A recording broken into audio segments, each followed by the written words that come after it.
നമസ്കാരം. എല്ലാവർക്കും company board LGSന്റെ സിലബസ് ബേസ്ഡ് SCRT ക്ലാസ്സിലേക്ക് സ്വാഗതം. ഇന്ന് നമ്മൾ ഡിസ്കസ് ചെയ്യാൻ പോകുന്നത് 9ാം ക്ലാസ്സിലെ പീരിയോഡിക് ടേബിൾ എന്ന് പറയുന്ന ചാപ്റ്ററാണ്. നമുക്ക് ക്ലാസ്സിലേക്ക് കടക്കാം. മൂലകങ്ങളുടെ ആദ്യകാല വർഗീകരണ ശ്രമങ്ങളും ആറ്റോമിക മാസിൻ്റെ അടിസ്ഥാനത്തിൽ ദിമിത്രി ഇവാനോവിച്ച് മെൻഡലീഫ് ആവിഷ്കരിച്ച പീരിയോഡിക് നിയമവും നിങ്ങൾക്ക് പരിചിതമാണ് അല്ലേ? ഇനി 1869 മെൻഡലീഫ് പീരിയോഡിക് ടേബിൾ തയ്യാറാക്കുമ്പോൾ ആറ്റം ഘടനയെക്കുറിച്ചോ ആറ്റത്തിലെ കണങ്ങളെക്കുറിച്ചോ വ്യക്തമായ ധാരണ രൂപപ്പെട്ടിരുന്നില്ല. എന്നിരുന്നാലും മെൻഡലീഫ് പീരിയോഡിക് ടേബിളിന് ധാരാളം മേന്മകൾ ഉണ്ടായിരുന്നു. മെൻഡലീഫ് പീരിയോഡിക് ടേബിളിൽ മൂലകങ്ങളെ വിന്യസിച്ചിരിക്കുന്നത് ആറ്റോമിക മാസിൻ്റെ അടിസ്ഥാനത്തിലാണ്. ഐസോട്ടോപ്പുകൾക്ക് വ്യത്യസ്ത ആറ്റോമിക മാസ് ആയതിനാൽ അവയ്ക്ക് ഓരോന്നിനും പീരിയോഡിക് ടേബിളിൽ പ്രത്യേക സ്ഥാനം നൽകേണ്ടതല്ലേ? ഉദാഹരണം, ഹൈഡ്രജൻ്റെ ഐസോട്ടോപ്പുകളാണ് പ്രോട്ടിയം, ഡ്യൂട്ടീരിയം, ട്രിഷ്യം എന്നിവ. മെൻഡലീഫ് പീരിയോഡിക് ടേബിൾ പ്രകാരം ആറ്റോമിക മാസിൻ്റെ അടിസ്ഥാനത്തിൽ ഇവയിൽ ഓരോന്നിനും പ്രത്യേക സ്ഥാനം നൽകാൻ സാധ്യമല്ല. ഹെൻറി മോസ്ലി തൻ്റെ എക്സ്റേ ഡിഫ്രാക്ഷൻ പരീക്ഷണങ്ങളിലൂടെ മൂലകങ്ങളുടെ ഗുണങ്ങൾ പ്രധാനമായും ആശ്രയിച്ചിരിക്കുന്നത് ആറ്റോമിക മാസിനെയല്ല, മറിച്ച് ആറ്റോമിക നമ്പറിനെയാണ് എന്ന് കണ്ടെത്തി. മൂലകങ്ങളുടെ ഗുണങ്ങൾ പ്രധാനമായും ആശ്രയിച്ചിരിക്കുന്നത് ആറ്റോമിക മാസിനെയല്ല, മറിച്ച് ആറ്റോമിക നമ്പറിനെയാണ് എന്ന് കണ്ടെത്തിയതാരാണ്? ഹെൻറി മോസ്ലി തൻ്റെ എക്സ്റേ ഡിഫ്രാക്ഷൻ പരീക്ഷണങ്ങളിലൂടെയാണ് അദ്ദേഹം ഇത് കണ്ടെത്തിയത്. തുടർന്ന് ഇദ്ദേഹം മെൻഡലീഫിൻ്റെ പീരിയോഡിക് നിയമം പരിഷ്കരിച്ചു. ഇത് ആധുനിക പീരിയോഡിക് നിയമം എന്ന് അറിയപ്പെടുന്നു. ആധുനിക പീരിയോഡിക് നിയമം ആവിഷ്കരിച്ചതാരാണ്? Henry Moseley. ഇനി എന്താണ് ആധുനിക പീരിയോഡിക് നിയമം? ആധുനിക പീരിയോഡിക് നിയമം മോഡേൺ പീരിയോഡിക് ലോ. മൂലകങ്ങളുടെ രാസഗുണങ്ങളും ഭൗതിക ഗുണങ്ങളും അവയുടെ ആറ്റോമിക നമ്പറിൻ്റെ ആവർത്തന ഫലങ്ങളാണ്. ഇതാണ് ആധുനിക പീരിയോഡിക് നിയമം. മൂലകങ്ങളുടെ രാസഗുണങ്ങളും ഭൗതിക ഗുണങ്ങളും അവയുടെ ആറ്റോമിക നമ്പറിൻ്റെ ആവർത്തന ഫലങ്ങളാണ്. ഇതാണ് ആധുനിക പീരിയോഡിക് നിയമം ആവിഷ്കരിച്ചത് ഹെൻറി മോസ്ലി. ആധുനിക പീരിയോഡിക് നിയമത്തിൻ്റെ അടിസ്ഥാനത്തിൽ മോസ്ലി മൂലകങ്ങളെ ആറ്റോമിക നമ്പറിൻ്റെ ആരോഹണക്രമത്തിൽ വിന്യസിക്കുകയും ആധുനിക പീരിയോഡിക് ടേബിളിന്, മോഡേൺ പീരിയോഡിക് ടേബിളിന് രൂപം നൽകുകയും ചെയ്തു. ആധുനിക പീരിയോഡിക് ടേബിളിന് രൂപം നൽകിയതാരാണ്? ഹെൻറി മോസ്ലിയാണ്. അദ്ദേഹം മൂലകങ്ങളെ ആറ്റോമിക നമ്പറിൻ്റെ ആരോഹണക്രമത്തിലാണ് വിന്യസിച്ചത്.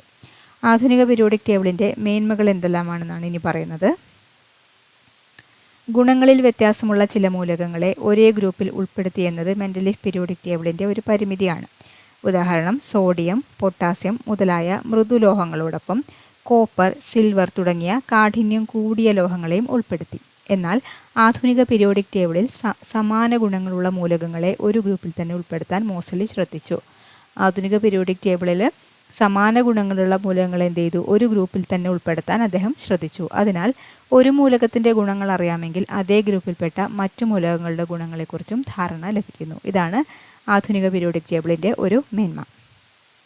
അടുത്തത്, ആധുനിക പീരിയോഡിക് ടേബിളിൽ അറ്റോമിക നമ്പറിൻ്റെ ആരോഹണക്രമത്തിലാണ് മൂലകങ്ങളെ വിന്യസിച്ചിരിക്കുന്നത്.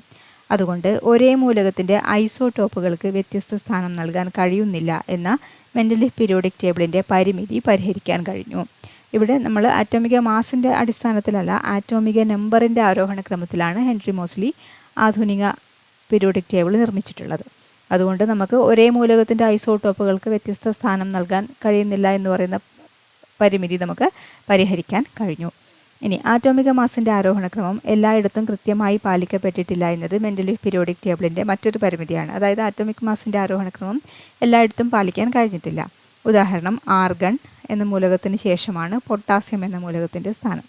എന്നാൽ ആധുനിക പീരിയോഡിക് ടേബിളിൽ ആറ്റോമിക നമ്പറിൻ്റെ അടിസ്ഥാനത്തിൽ മൂലകങ്ങളെ വിന്യസിച്ചിരിക്കുന്നതിനാൽ ആറ്റോമിക മാസിൻ്റെ ഇത്തരത്തിലുള്ള ക്രമരാഹിത്യം പ്രസക്തമല്ല. അറ്റോമിക മാസിൻ്റെ ആരോഹണക്രമം എല്ലായിടത്തും പാലിക്കാൻ കഴിഞ്ഞില്ല എന്നതാണ് മെൻഡലീഫിൻ്റെ പീരിയോഡിക് ടേബിളിൻ്റെ ഒരു പോരായ്മ പറഞ്ഞത്. പക്ഷേ ഇവിടെ നമ്മൾ ഹെൻറി മോസ്ലി എങ്ങനെയാണ് മൂലകങ്ങളെ വിന്യസിച്ചിരിക്കുന്നത്? ആറ്റോമിക നമ്പറിൻ്റെ ആരോഹണക്രമത്തിലാണ് മൂലകങ്ങളെ വിന്യസിച്ചിരിക്കുന്നത്. അതുകൊണ്ട് തന്നെ ആറ്റോമിക മാസിൻ്റെ പേരിലുള്ള ഇത്തരത്തിലുള്ള ക്രമരാഹിത്യം അവിടെ പ്രസക്തമല്ല. വിവിധ രൂപങ്ങളിലുള്ള പീരിയോഡിക് ടേബിളുകൾ കാലാകാലങ്ങളായി രൂപപ്പെട്ടിട്ടുണ്ട്. 118 മൂലകങ്ങൾ ഉൾപ്പെടുത്തിയ പീരിയോഡിക് ടേബിളാണ് ഇപ്പോൾ പ്രചാരത്തിലുള്ളത്. ഇപ്പോൾ പ്രചാരത്തിലുള്ള പീരിയോഡിക് ടേബിളിൽ എത്ര എലമെൻറ്റ്സ് ആണുള്ളത്? 118 മൂലകങ്ങൾ ഉൾപ്പെടുത്തിയ പീരിയോഡിക് ടേബിളാണ് ഇപ്പോഴും നമ്മൾ യൂസ് ചെയ്യുന്നത്. പീരിയോഡിക് ടേബിളിൽ വിലങ്ങനെയുള്ള നിരകളെ ഹൊറിസോണ്ടൽ റോസിനെ പീരിയഡുകൾ എന്ന് പറയുന്നു. കുത്തനെയുള്ള ഗോളങ്ങളെ ഗ്രൂപ്പുകൾ എന്ന് പറയുന്നു. ഇങ്ങനെ വിലങ്ങനെയുള്ള നിരകളെ നമ്മൾ എന്താ പറയുന്നത്? പീരിയഡുകൾ എന്ന് പറയുന്നു. പീരിയഡുകൾ. അതുപോലെ ഇങ്ങനെ കുത്തനെയുള്ള കോളങ്ങളെ, വെർട്ടിക്കൽ കോളംസിനെ ഗ്രൂപ്പുകൾ എന്ന് പറയുന്നു. ഗ്രൂപ്പുകൾ. ഒരേ ഗ്രൂപ്പിലുള്ള മൂലകങ്ങൾ രാസഭൗതിക സ്വഭാവങ്ങളിൽ സമാനത പ്രകടിപ്പിക്കുന്നു. ഒരു ഗ്രൂപ്പ് എടുത്തു കഴിഞ്ഞാൽ അതിലെ എല്ലാ മൂലകങ്ങളും രാസ സ്വഭാവങ്ങളിലായാലും ഭൗതിക സ്വഭാവങ്ങളായാലും സമാനത പ്രകടിപ്പിക്കുന്നു.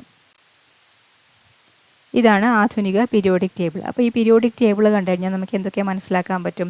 ഇവിടെ കണ്ടോ, ഇങ്ങനെയുള്ള റോസിനെ നമ്മൾ പീരിയഡ് എന്ന് പറയും, ഇങ്ങനെയുള്ള കോളംസിനെ നമ്മൾ ഗ്രൂപ്പുകൾ എന്ന് പറയും. അപ്പോൾ ഇവിടെ കണ്ടോ, ഇവിടെ പീരിയഡ് നമ്പർ കൊടുത്തിട്ടുണ്ട്. ഒന്നാമത്തെ പീരീഡ് 2, 3, 4, 5, 6, 7. ടോട്ടൽ നമുക്ക് എത്ര പീരിയഡ്സ് ഉണ്ട്? 7 പീരീഡുകളുണ്ട്. അപ്പോൾ കുത്തനെയുള്ള കോളങ്ങളെയാണ് ഗ്രൂപ്പുകൾ എന്ന് പറയുന്നത്. ഒന്നാമത്തെ ഗ്രൂപ്പ്, രണ്ടാമത്തെ ഗ്രൂപ്പ്, ഇവിടെ 3, 4, 5 അങ്ങനെ 18 വരെ ഉള്ള ഗ്രൂപ്പുകളുണ്ട്. അപ്പോൾ ടോട്ടൽ നമുക്ക് 18 ഗ്രൂപ്പുകളാണുള്ളത്. ഇനി ഇവിടെ കണ്ടോ, സൂചനകൾ കൊടുത്തിരിക്കുന്നു. ഈ കളറിൽ കൊടുത്തിരിക്കുന്നത് വാതകങ്ങളാണ്, ഇത് ദ്രാവകങ്ങൾ, ഇത് കൃത്രിമ മൂലകങ്ങൾ. അപ്പോൾ അതൊക്കെ നമുക്ക് കളർ നോക്കി മനസ്സിലാക്കാൻ പറ്റും. ഇനി ഓരോ മൂലകത്തിൻ്റെയും ഇവിടെ കണ്ടോ ആറ്റോമിക നമ്പർ കൊടുത്തിരിക്കുന്നു, അതിൻ്റെ പ്രതീകം കൊടുത്തിരിക്കുന്നു. ഇത് ലിഥിയമാണ്, LA എന്ന് പറയുന്നത് പ്രതീകം. ഇവിടെ ആറ്റോമിക നമ്പർ കൊടുത്തിരിക്കുന്നു. ഇവിടെ കണ്ടോ ഇലക്ട്രോൺ വിന്യാസവും ഇതിൽ കൊടുത്തിരിക്കുന്നു. അപ്പോൾ ഇത്രയും കാര്യങ്ങളൊക്കെ നമുക്കൊരു പീരിയോഡിക് ടേബിൾ നോക്കിയാൽ മനസ്സിലാക്കാൻ സാധിക്കും.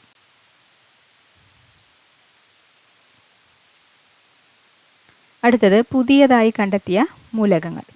2016 4 മൂലകങ്ങൾ കൂടി പീരിയോഡിക് ടേബിളിൽ ചേർക്കപ്പെട്ടു. ഈ മൂലകങ്ങളെ 7ാം പീരീഡിൽ ഉൾപ്പെടുത്തിയിരിക്കുന്നു. 2016 4 മൂലകങ്ങളാണ് പുതുതായിട്ട് ചേർക്കപ്പെട്ടത്. ഏത് പീരീഡിലാണ്? 7ാമത്തെ പീരീഡിലാണ് ഉൾപ്പെടുത്തിയിരിക്കുന്നത്.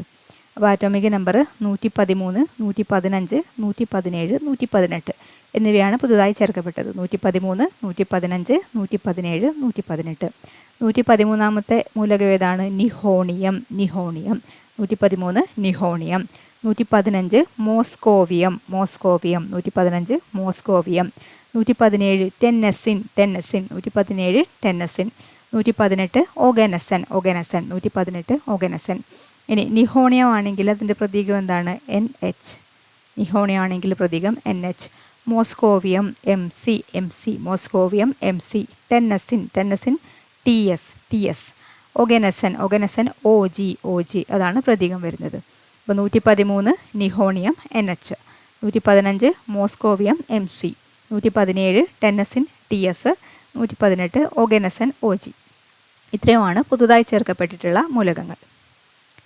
ഇനി നിഹോൺ എന്ന ജാപ്പനീസ് ഭാഷയിലുള്ള വാക്കിൽ നിന്നാണ് നിഹോണിയം എന്ന പേര് ആ മൂലകത്തിന് ലഭിച്ചത്. നിഹോൺ എന്ന ജാപ്പനീസ് ഭാഷ. ജപ്പാൻ എന്നതിന് ജാപ്പനീസ് ഭാഷയിൽ ഉപയോഗിക്കുന്ന വാക്കാണിത്, നിഹോൺ. ഓക്കെ, ഉദയസൂര്യൻ്റെ നാട് എന്നും ഇതിന് അർത്ഥമുണ്ട്. ഇനി മോസ്കോവിയം എന്ന മൂലകത്തിൻ്റെ കണ്ടുപിടുത്തവുമായി ബന്ധപ്പെട്ട പരീക്ഷണങ്ങൾ പ്രധാനമായും നടത്തിയിരുന്നത് മോസ്കോയിലുള്ള ലാബുകളിലായിരുന്നു. അതുകൊണ്ടാണ് ആ മൂലകത്തിന് മോസ്കോവിയം എന്ന പേര് വന്നത്. ടെന്നസി പ്രദേശത്തെ ലാബുകളിലെ പരീക്ഷണങ്ങളാണ് ടെന്നസിൻ എന്ന മൂലകത്തിന് ആ പേര് വന്നതിൻ്റെ അടിസ്ഥാനം. ടെന്നസി എന്ന് പറയുന്ന പ്രദേശത്താണ് പരീക്ഷണങ്ങൾ നടത്തിയത്. അതുകൊണ്ട് ആ മൂലകത്തിന് ടെന്നസിൻ എന്ന പേര് കൊടുത്തു. ഈ 3 മൂലകങ്ങളുടെയും പേരുകൾ ഇവയുമായി ബന്ധപ്പെട്ട സ്ഥലങ്ങളുടെ പേരുകളിൽ നിന്നാണ് ലഭിച്ചത്.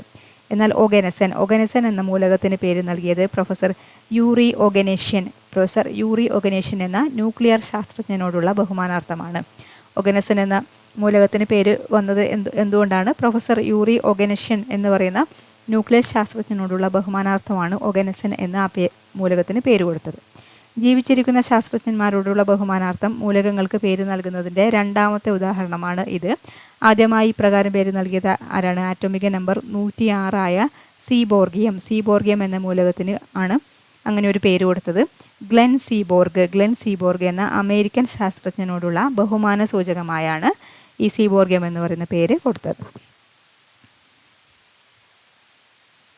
മൂലകങ്ങളുടെ ഇലക്ട്രോൺ വിന്യാസവും പീരിയോഡിക് ടേബിളിലെ സ്ഥാനവും. ആധുനിക പീരിയോഡിക് ടേബിൾ നമ്മൾ കണ്ടു അല്ലേ? ഇനി പീരിയഡുകളുടെ എണ്ണം എത്രയാണ് നമ്മൾ കണ്ടു? 7 പീരിയഡുകളാണുള്ളത്. ഗ്രൂപ്പുകളുടെ എണ്ണം 18 ഗ്രൂപ്പുകളാണ്. മൂലകങ്ങളുടെ എണ്ണം ഏറ്റവും കുറവുള്ള പീരീഡ് ഒന്നാമത്തെ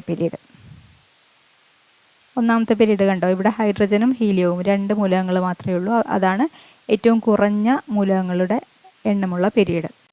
അപ്പോൾ പീരിയഡുകളുടെ എണ്ണം 7, ഗ്രൂപ്പുകളുടെ എണ്ണം 18, മൂലകങ്ങളുടെ എണ്ണം ഏറ്റവും കുറവുള്ള പീരീഡ് 1.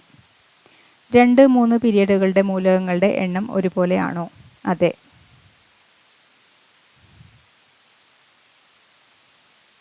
നാലാം പീരീഡിൽ എത്ര മൂലകങ്ങളാണ് ഉൾപ്പെടുത്തിയിരിക്കുന്നത്? 18 മൂലകങ്ങൾ.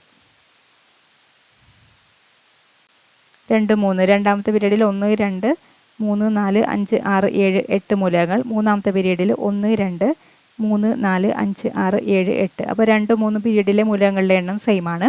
നാലാമത്തെ പീരീഡിൽ എത്ര മൂലകങ്ങളുണ്ട്? ഇപ്പോൾ 1, 2 കണ്ട് ഇവിടെ 18 മൂലകങ്ങളുണ്ട്. ഒരു മൂലകത്തെ സംബന്ധിച്ച് എന്തെല്ലാം വിവരങ്ങളാണ് പീരിയോഡിക് ടേബിളിൽ നിന്ന് നമുക്ക് കിട്ടുന്നത്?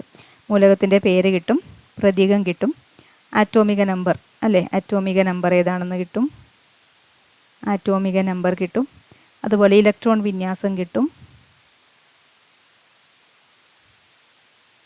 ഇലക്ട്രോൺ വിന്യാസം, അതുപോലെ ഏത് പീരീഡാണ്, ഏത് ഗ്രൂപ്പാണ് എന്നൊക്കെ നമുക്ക് കിട്ടും. അടുത്തത് 1-ാം ഗ്രൂപ്പ് മൂലകങ്ങളാണ് പട്ടികയിൽ നൽകിയിരിക്കുന്നത്. പട്ടിക പൂർത്തിയാക്കുക. 1-ാം ഗ്രൂപ്പിലെ മൂലകങ്ങൾ ഏതൊക്കെയാണ്? Lithium, sodium, potassium, rubidium, caesium, francium. 1-ാം ഗ്രൂപ്പിലെ മൂലകങ്ങളുടെ പേരുകളാണ് lithium, sodium, potassium, rubidium, caesium, francium. Lithium പ്രതീകം Li, sodium Na, potassium K, rubidium Rb, caesium CS, francium Fr. ലിഥിയത്തിൻ്റെ ആറ്റോമിക നമ്പർ 3 ആണ്. അപ്പോൾ ഇലക്ട്രോൺ വിന്യാസം എങ്ങനെ വരും? 2, 1. അതാണ് ലിഥിയത്തിൻ്റെ ഇലക്ട്രോൺ വിന്യാസം. സോഡിയത്തിൻ്റെ ആറ്റോമിക നമ്പർ എത്രയാണ്? 11. ഇലക്ട്രോൺ വിന്യാസം 2, 8, 1. അടുത്തത് പൊട്ടാസ്യത്തിൻ്റെ ആറ്റോമിക നമ്പർ എത്രയാണ്? 19 ആണ്. പൊട്ടാസ്യത്തിൻ്റെ ആറ്റോമിക നമ്പർ 19 ആണ്. ഇലക്ട്രോൺ വിന്യാസം 2, 8, 8, 1. അടുത്തത് റുബീഡിയത്തിൻ്റെ ആറ്റോമിക നമ്പർ 37. റുബീഡിയത്തിൻ്റെ ആറ്റോമിക നമ്പർ 37. ഇലക്ട്രോൺ വിന്യാസം എങ്ങനെ വരും? 2, 8, 18, 8, 1. സീസിയത്തിൻ്റെ ആറ്റോമിക നമ്പർ 55 ആണ്. ഇലക്ട്രോൺ വിന്യാസം 2, 8, 18, 18, 8, 1. അടുത്തത് ഫ്രാൻസിയത്തിൻ്റെ ആറ്റോമിക നമ്പർ എത്രയാണ്? 87 ആണ്. 87. ഇലക്ട്രോൺ വിന്യാസം 2, 8, 18, 32, 18, 8, 1 എന്നിങ്ങനെയാണ് വരിക. 1-ാം ഗ്രൂപ്പ് മൂലകങ്ങളിൽ ബാഹ്യതമ ഇലക്ട്രോണുകളുടെ എണ്ണത്തിൽ എന്തെങ്കിലും പ്രത്യേകതയുണ്ടോ? ഉണ്ട് അല്ലേ. ബാഹ്യതമ ഇലക്ട്രോണുകളുടെ എണ്ണം എത്രയാണ്? 1 ആണ്. 1-ാം ഗ്രൂപ്പ് മൂലകങ്ങളുടെ ബാഹ്യതമ ഇലക്ട്രോണുകളുടെ എണ്ണം 1 ആണ്. 2-ാം ഗ്രൂപ്പ് മൂലകങ്ങളുടെ ഇലക്ട്രോൺ വിന്യാസം പീരിയോഡിക് ടേബിളിൻ്റെ സഹായത്തോടെ എഴുതൂ. 2-ാം ഗ്രൂപ്പ് മൂലകങ്ങളുടെ ഇലക്ട്രോൺ വിന്യാസം എഴുതുമ്പോൾ നമുക്ക് അവയുടെ ബാഹ്യതമ ഷെല്ലിലുള്ള ഇലക്ട്രോണുകളുടെ എണ്ണം 2 ആണെന്ന് കിട്ടും. 2, 2 ഇങ്ങനെയാണ് ഇലക്ട്രോൺ വിന്യാസം വരുന്നത്. 2, 8, 2, അതുപോലെ 2, 8, 8, 2. അതായത് ബാഹ്യതമ ഷെല്ലിൽ 2 ഇലക്ട്രോണുകൾ വീതമാണ് ഉണ്ടായിരിക്കുക. ഒരേ ഗ്രൂപ്പിൽ ഉൾപ്പെട്ട മൂലകങ്ങളുടെ ബാഹ്യതമ ഇലക്ട്രോണുകളുടെ എണ്ണം ഒരുപോലെയാണെന്ന് മനസ്സിലായല്ലോ. മൂലകങ്ങളുടെ രാസഗുണങ്ങൾക്ക് അടിസ്ഥാനം അവയുടെ ബാഹ്യതമ ഷെല്ലിലെ ഇലക്ട്രോണുകളുടെ എണ്ണമാണ്. മൂലകങ്ങളുടെ രാസഗുണങ്ങൾക്ക് അടിസ്ഥാനം എന്താണ്? അവയുടെ ബാഹ്യതമ ഷെല്ലിലെ ഇലക്ട്രോണുകളുടെ എണ്ണമാണ്. സാധാരണയായി ഈ ഇലക്ട്രോണുകളാണ് രാസപ്രവർത്തനങ്ങളിൽ പങ്കെടുക്കുന്നത്. ഓരോ ഗ്രൂപ്പിലെയും മൂലകങ്ങളുടെ പൊതുവായ സവിശേഷതകളുടെ അടിസ്ഥാനത്തിൽ അവയെ മൂലക കുടുംബങ്ങളായി പരിഗണിക്കാം. മൂലക കുടുംബങ്ങളായിട്ടാണ് പരിഗണിക്കുന്നത്. ഓരോ ഗ്രൂപ്പിലെയും മൂലകങ്ങളുടെ പൊതുവായ സവിശേഷതകളുടെ അടിസ്ഥാനത്തിൽ അവയെ മൂലക കുടുംബങ്ങളായിട്ട് പരിഗണിക്കാം. 1-ാം ഗ്രൂപ്പിലെ മൂലക കുടുംബത്തിൻ്റെ പേര് ആൽക്കലി ലോഹങ്ങൾ. 1-ാം ഗ്രൂപ്പ് ആൽക്കലി ലോഹങ്ങൾ. 2-ാം ഗ്രൂപ്പ് ആൽക്കലൈൻ എർത്ത് ലോഹങ്ങൾ. 2-ാം ഗ്രൂപ്പ് ആൽക്കലൈൻ എർത്ത് ലോഹങ്ങൾ. 3 മുതൽ 12 വരെ സംക്രമണ മൂലകങ്ങൾ. 13 ബോറോൺ കുടുംബം. 13-ാം ഗ്രൂപ്പ് ബോറോൺ കുടുംബം. 14-ാം ഗ്രൂപ്പ് കാർബൺ കുടുംബം. 14-ാം ഗ്രൂപ്പ് കാർബൺ കുടുംബം. 15-ാം ഗ്രൂപ്പ് നൈട്രജൻ കുടുംബം. 15-ാം ഗ്രൂപ്പ് നൈട്രജൻ കുടുംബം. 16-ാം ഗ്രൂപ്പ് ഓക്സിജൻ കുടുംബം. 16-ാം ഗ്രൂപ്പിൻ്റെ പേര് ഓക്സിജൻ കുടുംബം. 17-ാം ഗ്രൂപ്പ് ഹാലോജനുകൾ. 17-ാം ഗ്രൂപ്പ് ഹാലോജനുകൾ. 18-ാം ഗ്രൂപ്പ് ഉത്കൃഷ്ടവാതകങ്ങൾ. 18-ാം ഗ്രൂപ്പിൻ്റെ പേരാണ് ഉത്കൃഷ്ടവാതകങ്ങൾ. 1 ആൽക്കലി ലോഹങ്ങൾ. 2 ആൽക്കലൈൻ എർത്ത് ലോഹങ്ങൾ. 3 മുതൽ 12 വരെ സംക്രമണ മൂലകങ്ങൾ. 13 ബോറോൺ കുടുംബം. 14 കാർബൺ കുടുംബം. 15 നൈട്രജൻ കുടുംബം. 16 ഓക്സിജൻ കുടുംബം. 17 ഹാലോജനുകൾ. 18 ഉത്കൃഷ്ടവാതകങ്ങൾ.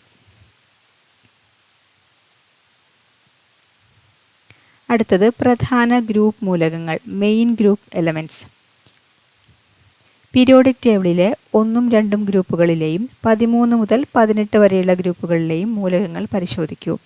ഇവയിൽ നിങ്ങൾക്ക് പരിചിതമായ മൂലകങ്ങൾ ഏതൊക്കെ? പരിചിതമായ മൂലകങ്ങൾ ഹൈഡ്രജൻ ഉണ്ട്, ലിഥിയം ഉണ്ട് അല്ലേ, കാർബൺ, ഇതൊക്കെ നമുക്ക് പരിചിതമായ മൂലകങ്ങളാണ്. ഇവയിൽ ലോഹങ്ങൾക്ക് ഉദാഹരണം എഴുതുക. ലോഹങ്ങൾ: ലിഥിയം ലോഹമാണ്, സോഡിയം, അതുപോലെ അലുമിനിയം, ഇതൊക്കെ ലോഹങ്ങളാണ്. ഇവയിൽ അലോഹങ്ങൾ ഉൾപ്പെടുന്നുണ്ടോ? അലോഹങ്ങൾ ഉൾപ്പെടുന്നുണ്ട് അല്ലേ, അലോഹങ്ങൾ ഉൾപ്പെടുന്നുണ്ട്. ഉദാഹരണം ഹൈഡ്രജൻ അലോഹമാണ്, അതുപോലെ കാർബൺ, നൈട്രജൻ, ഇതൊക്കെ അലോഹങ്ങളാണ്. ഖരം, ദ്രാവകം, വാതകം എന്നീ അവസ്ഥകളിലുള്ള മൂലകങ്ങൾ ഈ ഗ്രൂപ്പുകളിൽ ഉൾപ്പെട്ടിട്ടുണ്ടോ? ഉണ്ട്. ഖരാവസ്ഥയിലുള്ളവയ്ക്ക് ഉദാഹരണം പറയുന്നത് സോഡിയം, മഗ്നീഷ്യം, അലുമിനിയം, ഇതൊക്കെ ഖരാവസ്ഥയിലാണ്. ദ്രാവകാവസ്ഥയിലുള്ള മൂലകങ്ങൾ ബ്രോമിൻ, ഗാലിയം ഒക്കെ ദ്രാവകാവസ്ഥയാണ്. വാതകാവസ്ഥയിലുള്ള മൂലകങ്ങൾ ഏതൊക്കെയാണ്? ഹൈഡ്രജൻ, ഹീലിയം, ഇതൊക്കെ വാതകാവസ്ഥയാണ്. നൈട്രജൻ, ഓക്സിജൻ ഒക്കെ വാതകാവസ്ഥയിലാണ്. ഉപലോഹങ്ങളും മെറ്റലോയിഡ്സും ഈ ഗ്രൂപ്പുകളിൽ കാണപ്പെടുന്നു. ലോഹ സ്വഭാവവും അലോഹ സ്വഭാവവും പ്രകടിപ്പിക്കുന്ന മൂലകങ്ങളാണ് ഉപലോഹങ്ങൾ. ഉപലോഹങ്ങൾ എന്താണ്? ലോഹ സ്വഭാവവും അലോഹ സ്വഭാവവും പ്രകടിപ്പിക്കുന്ന മൂലകങ്ങളാണ് ഉപലോഹങ്ങൾ. ഉപലോഹങ്ങളും ഈ ഗ്രൂപ്പുകളിൽ കാണപ്പെടുന്നു. ഉപലോഹങ്ങൾക്ക് ഉദാഹരണമാണ് സിലിക്കൺ, ജർമേനിയം, ആഴ്സനിക്, ആൻറ്റിമണി തുടങ്ങിയവ. ഉപലോഹങ്ങൾക്ക് ഉദാഹരണങ്ങൾ silicon, germanium, arsenic, antimony. Group 1ലെയും ഗ്രൂപ്പ് 2ലെയും 13 മുതൽ 18 വരെയുള്ള ഗ്രൂപ്പുകളിലെയും മൂലകങ്ങൾ പ്രധാന ഗ്രൂപ്പ് മൂലകങ്ങൾ, മെയിൻ ഗ്രൂപ്പ് എലമെൻറ്റ്സ് എന്ന് അറിയപ്പെടുന്നു. ഗ്രൂപ്പ് 1, 2, 13 മുതൽ 18 വരെ ഉള്ള ഗ്രൂപ്പുകളിലെ മൂലകങ്ങളാണ് പ്രധാന ഗ്രൂപ്പ് മൂലകങ്ങൾ എന്ന് അറിയപ്പെടുന്നത്.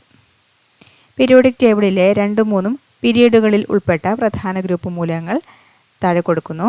പീരിയഡ് 2 കണ്ടോ, lithium, beryllium, boron, carbon, nitrogen, oxygen, fluorine, neon. Period 3 ആണെങ്കിൽ sodium, magnesium, aluminium, silicon, phosphorus, sulphur, chlorine, argon.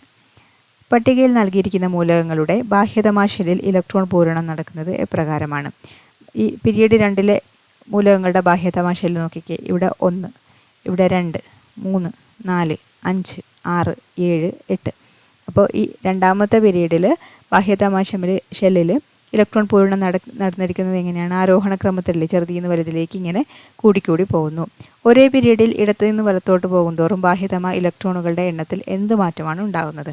ഇപ്പോൾ ഇവിടെ പീരീഡ് 3ലാണെങ്കിൽ ഇവിടെ 1, 2, 3, 4, 5, 6, 7, 8.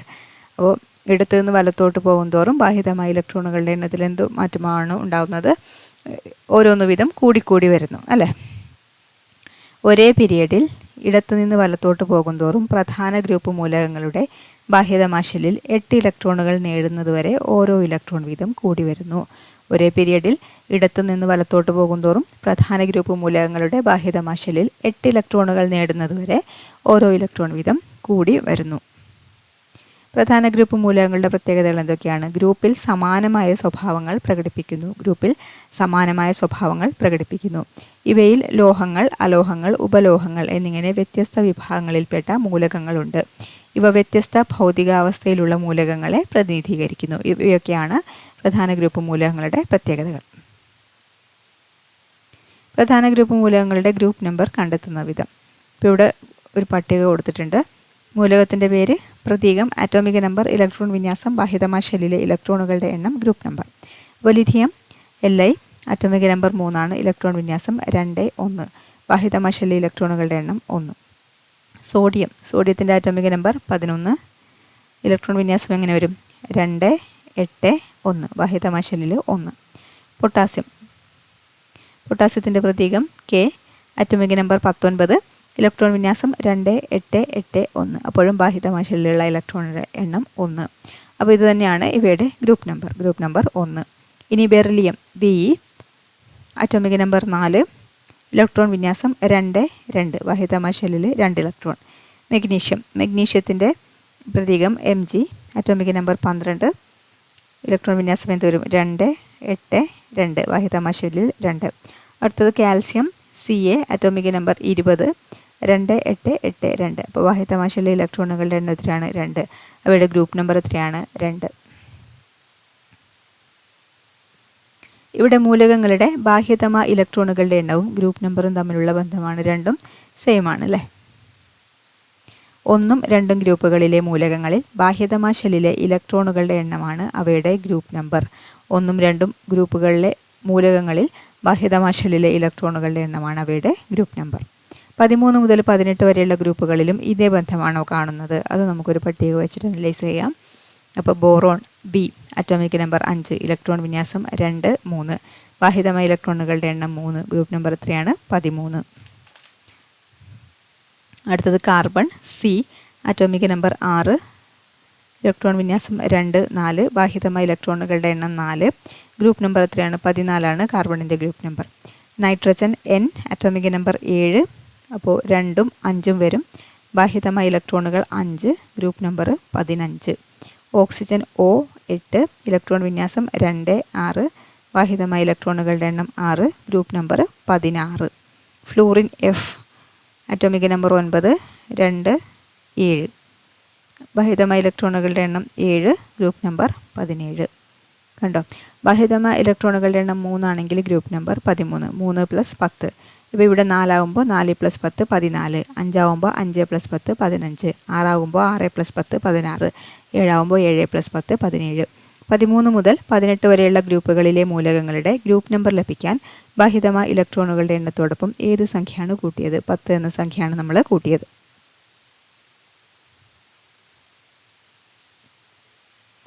പീരിയോഡിക് ടേബിളിൽ രണ്ടാം ഗ്രൂപ്പ് കഴിഞ്ഞ് സംക്രമണ മൂലകങ്ങളുടെ 10 ഗ്രൂപ്പുകൾക്ക് ശേഷമാണ് 13ാം ഗ്രൂപ്പ് മുതലുള്ള മൂലകങ്ങളെ വിന്യസിച്ചിരിക്കുന്നത്. 13 മുതൽ 18 വരെയുള്ള ഗ്രൂപ്പ് നമ്പർ ലഭിക്കാൻ ബാഹ്യതമായ ഇലക്ട്രോണുകളുടെ എണ്ണത്തോടൊപ്പം 10 എന്ന സംഖ്യ കൂട്ടുന്നത് മനസ്സിലായല്ലോ. പീരിയോഡിക് ടേബിളിൽ രണ്ടാം ഗ്രൂപ്പ് കഴിഞ്ഞിട്ട് സംക്രമണ മൂലകങ്ങളുടെ 10 ഗ്രൂപ്പുകൾക്ക് ശേഷമാണ് 13ാം ഗ്രൂപ്പ് മൂലകങ്ങളെ വിന്യസിച്ചിരിക്കുന്നത്. അതുകൊണ്ടാണ് നമ്മൾ 13 മുതൽ 18 വരെയുള്ള ഗ്രൂപ്പ് നമ്പർ ലഭിക്കാൻ വേണ്ടി ബാഹ്യതമായ ഇലക്ട്രോണുകളുടെ എണ്ണത്തോടൊപ്പം 10 എന്ന് പറയുന്ന സംഖ്യ കൂട്ടുന്നത്. അതാണ് ഇവിടെ കൊടുത്തിരിക്കുന്നത്. ബോറോൺ ബി അറ്റോമിക് നമ്പർ 5, 2, 3, അപ്പോൾ 3ൻ്റെ കൂടെ 10 കൂട്ടി 13. അതുപോലെ ഇവിടെ 4ൻ്റെ കൂടെ 10 കൂട്ടി 14. ഓരോന്നിൻ്റെയും കൂടെ 10 കൂട്ടിയിട്ടാണ് നമുക്ക് ഗ്രൂപ്പ് നമ്പർ ലഭിക്കുന്നത്.